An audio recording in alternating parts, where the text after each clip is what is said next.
Um outro aspecto que eu destaquei aqui para trazer aos senhores e às senhoras nessa manhã é a questão da cautelar concedida em caráter antecedente.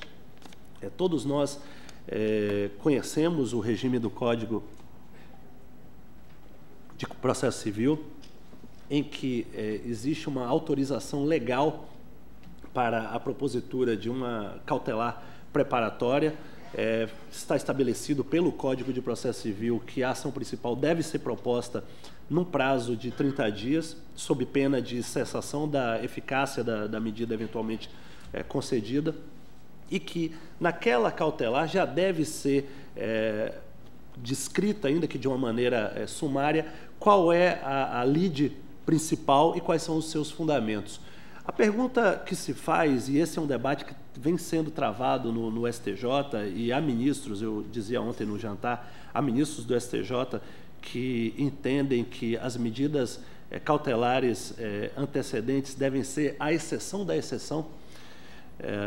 Há mesmo ministros que entendem que não deveria ser admitida a concessão de medidas cautelares antecedentemente à propositura da ação principal. Por quê? O que se diz é que a fundamentação para a concessão dessas medidas descritas na lei de improbidade é uma fundamentação tão densa, exige uma fundamentação tão densa, que rigorosamente o Ministério Público ou a pessoa jurídica de direito público que propôs a ação, ao requerer uma medida como essa, já deveria ter as condições de propor a ação principal. Eu considero um certo exagero bloquear a medida cautelar antecedente. Parece-me que há situações mesmo em que a depreciação do patrimônio público ou a instrução pode estar de tal modo comprometido que é necessária uma intervenção drástica, uma intervenção sumária para assegurar o resultado útil do processo. Mas, evidentemente, essa não é uma situação comezinha, não é uma situação corriqueira que se revela todos os dias. E com essa observação, a mim parece algo extremamente grave, uma linha de atuação que vem se tornando relativamente popular no Brasil, de se afastar ocupantes de cargo público sumariamente, até mesmo precedentemente à ação principal. Sem dúvida alguma, nós precisamos refletir um pouco sobre decisões como essas, principalmente porque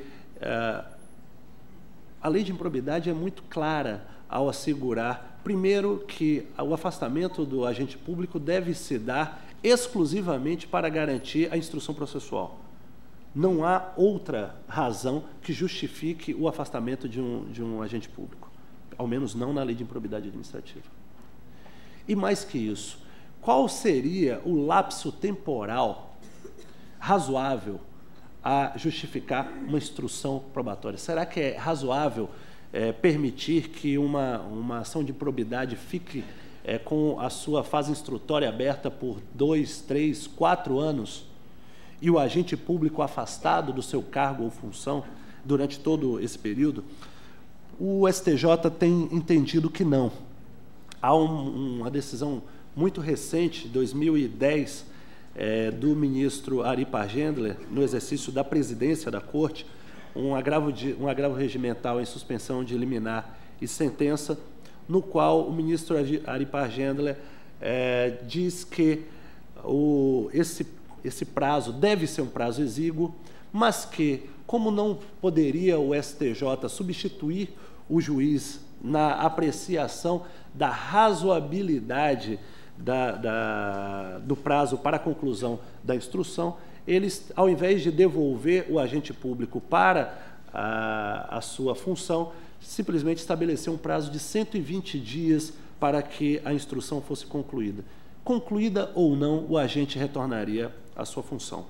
Parece que essa decisão do ministro Ari Pargendler, que foi ratificada à unanimidade pela Corte Especial do STJ, parece que essa decisão indica uma preocupação muito clara com um fenômeno que se vem verificando com uma preocupante recorrência no Brasil, que é a perpetuação dos conflitos mediante a concessão de uma medida cautelar.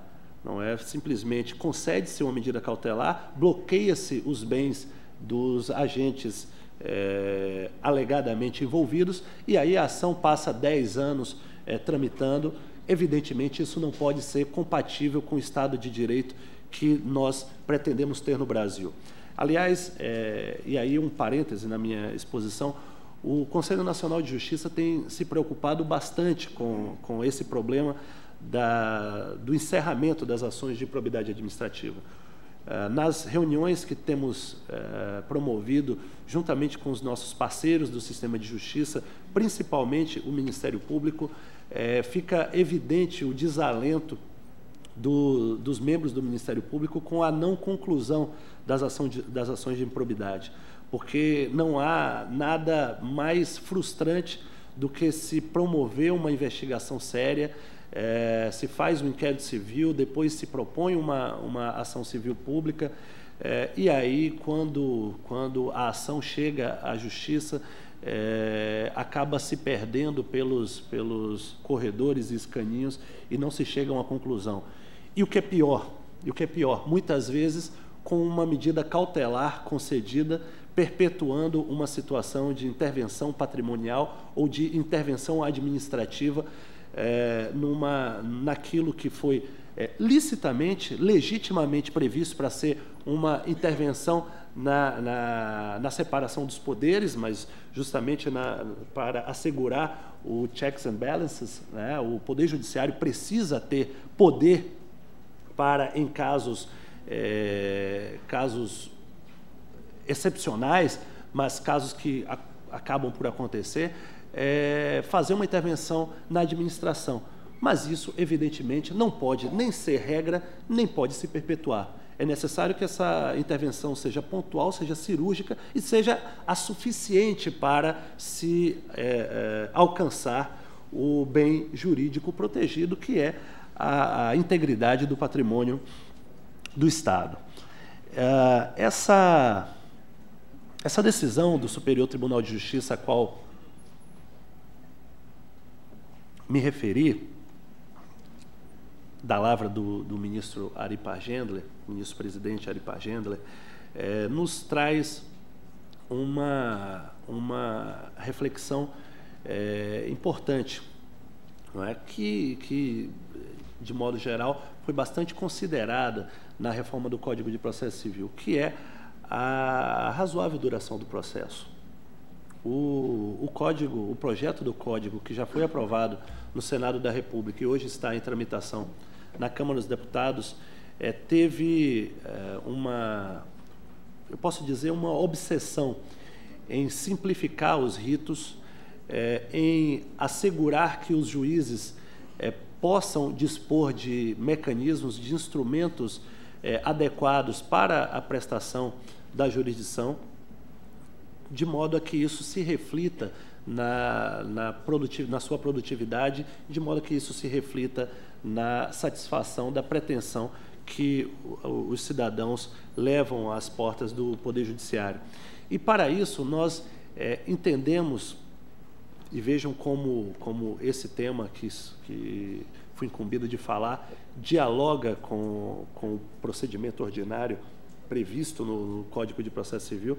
A lei de probidade, embora traga aquela primeira etapa de notificação dos demandados, em seguida já diz que a ação de improbidade seguirá o procedimento comum ordinário do Código de Processo Civil, de modo que todos aqueles incidentes que, de certa forma, perturbam a tramitação do processo quando segue o rito comum ordinário, também há essa perturbação quando se trata da ação de improbidade administrativa. E, para isso, nós procuramos simplificar o rito. De que maneira? Condensando o procedimento, estabelecendo que todos os incidentes processuais deixam de existir no formato que nós conhecemos hoje. Aquelas matérias que hoje são suscitáveis mediante incidentes, como impugnação a valor da causa, impugnação da competência, exceção de competência, tudo isso deve ser arguído na própria contestação para evitar que a cada exceção dessa se estabeleça um microprocedimento que venha atrapalhar a marcha processual. Então, o rito comum ordinário proposto pelo novo Código terá, né, pelo menos essa é a nossa expectativa, terá o condão de simplificar, terá o condão de eliminar essas etapas solenes que tanto atrapalham a vida do Poder Judiciário. E, evidentemente, ao atrapalhar a vida do Poder Judiciário, atrapalham a vida do jurisdicionado. Eu destaco ainda, coloquei aqui para falar para os senhores e para as senhoras, mais uma reflexão naquele ponto concernente às cautelares antecipatórias. Como eu disse, a fundamentação para a concessão de uma medida antecipatória precisa ser extremamente densa. E aí entra aquele velho debate de processualistas sobre a distinção entre uma mera fumaça e aquela argumentação que convence o juiz da sua verossimilhança. Aquilo que a professora Teresa Wamber, em momentos de descontração, estabelece como a diferença entre o fuminho e o fumão, né? A verossimilhança seria um fumão, seria uma fumaça densa, quase que um incêndio, ao passo que a fumaça do pulmão direito, a plausibilidade das alegações, encerra basicamente um juízo de probabilidade. Existe probabilidade de que o requerente tenha razão, e isso bastaria para autorizar a concessão da medida. No caso da ação de probidade, como há uma intervenção muito profunda, muito drástica, principalmente quando se trata da medida de sequestro, que não só torna o bem indisponível, mas subtrai da esfera de disposição do agente aquele bem, é necessário que nós tenhamos presente essa distinção. Eu gostaria de destacar um outro debate que considero importantíssimo, mas o Superior Tribunal de Justiça já tem uma jurisprudência remansosa, uma jurisprudência tranquila, que é a questão de quais bens poderiam se submeter à indisponibilidade por força da incidência da lei de improbidade administrativa. É claro que a lei diz que o patrimônio será bloqueado com a finalidade, e é isso que torna a medida assecuratória, com a finalidade de ressarcir o erário. E aí, nesse ponto, os advogados, e o professor Fábio Medina sabe disso muito bem, mas os advogados eles têm uma imaginação e uma capacidade de argumentação quase que infinita. E aí, rapidamente, surgiu a seguinte tese. Ora, como a finalidade é reparar o dano ao erário, ou mesmo punir o enriquecimento ilícito, ter-se-ia que fazer um corte temporal na aquisição dos bens. Somente aqueles bens adquiridos após o alegado fato ou o alegado ato de improbidade que poderiam ser bloqueados. A jurisprudência afastou essa alegação, o STJ tem caminhões de precedentes dizendo que o corte temporal é irrelevante, porque como a finalidade é o ressarcimento do erário, pouco importa quando os bens do agente foram obtidos.